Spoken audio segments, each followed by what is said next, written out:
មេរៀនទី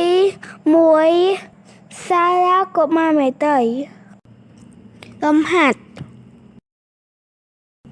មួយចូលអានពាក្យខាងក្រោមដោយមិនបាច់ផ្សំនិងប្រកបឲ្យបានត្រឹមត្រូវមេត្រីអគារជានិច្ចបរិវេណសិស្សានុសិស្ស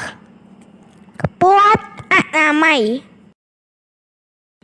2ចូលជ្រើសពាក្យដែល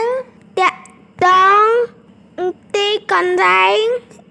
ក្នុងសាលារៀនដាក់ក្នុងប្រអប់ឲ្យបានត្រឹមត្រូវបាទឥឡូវពាក្យតាក់ទងទីកន្លែងគាត់ណាទី1សួនច្បារឥឡូវគាត់រកពាក្យបន្ទាប់ទៀតពាក្យអីបង្គន់អនាម័យត្រូវអគារត្រូវ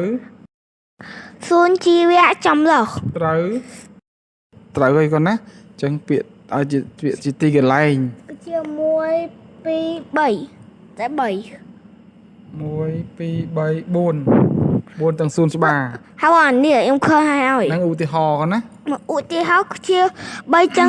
មួយទៀតស្មើ4ហ្នឹងហើយ